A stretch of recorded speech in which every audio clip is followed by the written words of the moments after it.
I've been planning on doing a critical thought about the Xbox Games Pass and this growing or the ever popular topic of the Netflix for games.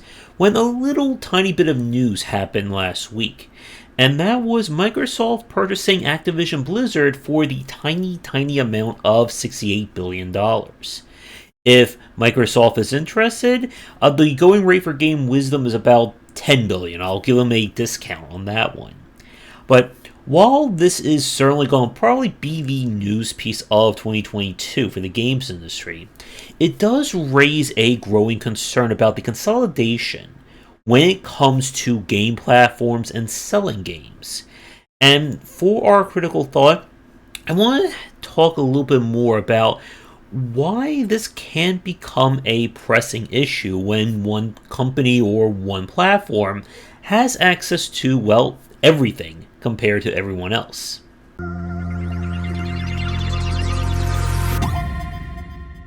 Thanks to David and Fawn for the early gift, I was able to get the Xbox Games Pass, and we have certainly been making use of it here on the stream. Now, for somebody like me who gets a bulk of their games from indie developers, as well as being able to just get press keys in general, it's great to have, but not exactly, redefining how I play games.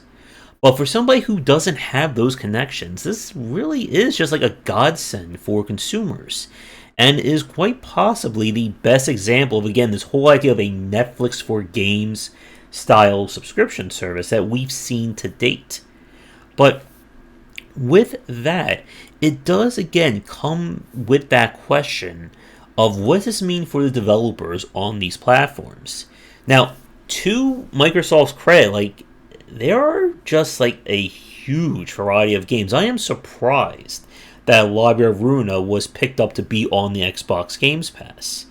And again, for $15 a month, if you buy or if you download and play one $49 game, you've made your money back and then some. And with all the games on this collection, it does call into question, what does this mean for the general consumer of video games? Because again, the general consumer is what you really need to look at as a developer and publisher. It's kind of that issue that we've seen with a lot of smaller niche games that are struggling to either grow their audience or just trying to make a bigger and obviously more expensive version of it. And when I spoke with Dave Oshry the last week, by the time you're watching this recording, we were having this discussion again about the roles of publishing and being able to put your game on a digital store. If I want to make a game that is $30, I'm going to price it at that. Why should somebody give $30 for one game when they can spend $15 a month and get dozens, maybe even hundreds of games at some point on a service like Games Pass? And again, as with any aspect of the game industry, that if somebody does something that works really well, other developers are going to follow suit. Whether it was the rise of open world third-person games, free-to-play, live service, loot boxes, monetization, the whole explosion of the social games with Among Us and Fall Guys and things like that. And that Sony and Nintendo have probably and are eyeing the Xbox Games Pass in terms of what they can offer people. Because when you consolidate these options like this for the consumer, it's pretty much a no-brainer purchase. It's the same, or it's the very similar tactic we see when it comes to mobile games and putting together attractive bundles of options. Why spend $40 to $50 individually on all this stuff when I can get everything grouped together for $20 or even less than that? And with consoles and with game developers in particular, again, the issue when we look at these kinds of services is that the developer is not getting a direct purchase or getting direct money like that. They're usually getting money based on how many downloads the game gets, how long people have spent playing them, and that is not the same, as we all know, as just spending $15.99, $24.99, whatever, to buy and own a game. And the problem is that with the games that I've played on Games Pass, like I'm sure for most of you watching this, why should I buy those games again in the future? If I finished Psychonauts 2 completely on stream, why should I spend $49, $59, $29 on that game? Now again, as somebody who plays and gets a lot of games, I will typically rebuy games I've already played if the price is right. But when I say the price is right, I'm usually looking at sub $10 for some of these games. And when we get to that low of a price, most likely the developer is not going to be seeing revenue from those purchases. It's the same thing we saw with the early adopters of the Humble Bundles. And with Games Pass, this by far I think is the most successful take on this. And with Microsoft over the last few years, they have been really aggressive in terms of bulking up their third, second, and first party developers. At this time, I saw a little chart someone made of all the studios now under Microsoft's banner. I think they are about like 30 to 32 different studios, ranging from indie all the way up to AAA. And no other platform has that amount of heft and weight under their belt. And it does call for some serious questions about how much can one platform kind of control the state of the market. Because as we've said many times over on these videos and talking about the game industry in general, developers don't like to be controlled. They don't like to be told that you have to make a game a certain way, or you have to market it a certain way, or you must do X, Y, and Z. But Microsoft is very much filling the video game industry role of Disney over the past decade with acquiring multiple TV, film, and all kinds of other properties underneath the Disney brand. And when you have one company kind of controlling it all, while it does lead to synergies and obviously a lot of benefits for consumers, it does kind of stifle the creative process that you're not just creating a game for your studio, you're creating it for the entire brand or the entire Games Pass or streaming service or anything along those lines. And when you lose that sense of autonomy, it becomes a lot harder to create those passion projects, the ones that we fell in love with when it comes to indie developers, the ones that would never see the light of day if it was put in front of a boardroom or in front of a major investor like Microsoft, Nintendo, and so on. And for all these games kind of becoming more and more, symbiotic with Games Pass and streaming services and etc., it is raising that question as to what's going to happen to developers who aren't on that pass. Because again, we can sit here, and I know for people watching this video right now, you're probably on the core to hardcore side when it comes to the video games you play. You're going to probably buy the games directly from developers or directly on Steam or itch in order to support them. But that is a minority compared to everyone who will just wait for a Games Pass. Just like everyone who waits for games to go on sale, to be on Steam, and etc, etc. And for developers who are kind of outside of that bubble, it does raise that question of what does this mean, both from the development and marketing of these games.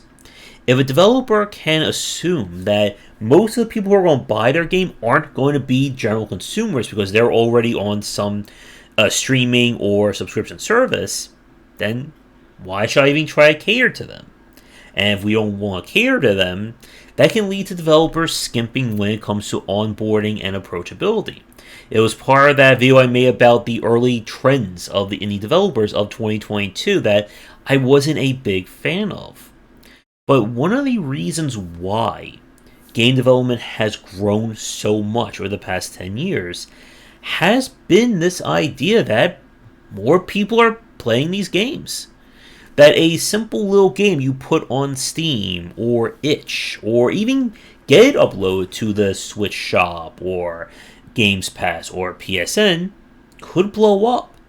That suddenly it's not just you and, let's say, 20 of your friends playing this game, but several hundreds and thousands of people that's being broadcasted on Twitch and YouTube. And the problem that we see, or what we're kind of fearing when it comes to this consolidation, is that if everything is under one banner, how or what would be the reason to go outside of that banner? It's very much the age-old argument against superstores like Walmart that would come in and kind of price out all the local stores, because how are they going to compete with something that big? And we do not want to go back to that period where developers could only sell games from their own website, because most people aren't going to do that.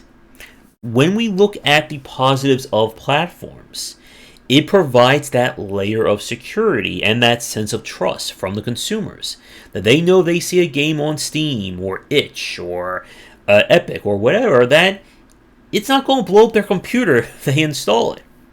And people are going to go to the most desirable or the easiest route.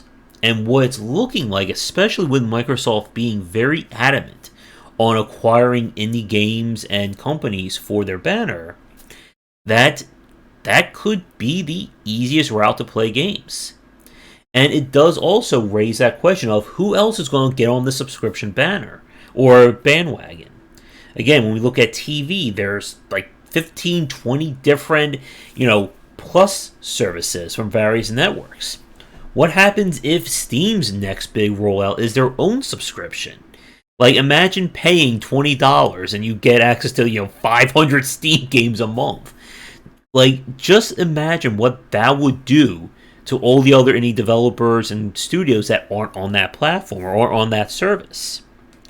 As we've said before, discoverability is always a pressing matter. And with Games Pass and services like this, the games that are on it, they're going to get discovered. Everyone else, probably not so lucky. And we're not going to do, I think, a part 2 to this video, because there really hasn't been more of a shakeup as to what this topic is really going to entail for 2022. All we know right now is that once the deal is over, Microsoft is going to own Activision Blizzard and all those studios, obviously including Activision and Blizzard, but also including people like Toys for Bob, like King. Yes, the maker of probably one of the more infamous free-to-play mobile games over the past decade is now going to be owned by Microsoft. And we still know who else they're going to buy over the next probably 12 months, or maybe even a little bit less than that by the time this video goes up. And it is, as I said at the start, really looking like it's going to be one of the major news pieces or impacts on the game industry for this year. While I like the idea of Games Pass, again, being able to get all these games for $15 a month is a huge deal for everyone, it still is going to hurt developers. And we're just finally getting out of that whole race to the bottom mentality that kind of plagued the indie and digital space for most of the 2010s. And I really don't want to go back to that time where developers are going to be struggling to even make $10 off the sale of their game. Now, I don't know how much developers are going to be on Games Pass or what the actual rate is for people playing their games with the money they earn. But I still wonder how this is going to shake out. And for those of you watching, for my final question for our video today is, what do you think? What is going to kind of happen if more companies and studios embrace these kinds of streaming and subscription services? We all saw the Amazon, or was it the Google one, kind of like fizzle out. I haven't heard anything since. But what is often really good for consumers in these cases is often bad for the people actually making these games. And if it gets to that point where, all video games are tied to 3 or 4 different streaming or subscription services, how is everyone else going to survive? Even if Steam kind of locks it down with their own subscription service, most people are still not going to play the vast majority of those games. And if that's the only way you can experience them and you're not, then the developer is just losing double. But I guess that's a very happy-go-lucky video to end January with. So, as always, thank you so much for watching. Again, let me know what you think in the comments down below. If you have a suggestion for a future video, please let me know. Check out our Discord and Patreon, and come back for daily discussions on game design here and on game wisdom, where we send the art and science of games.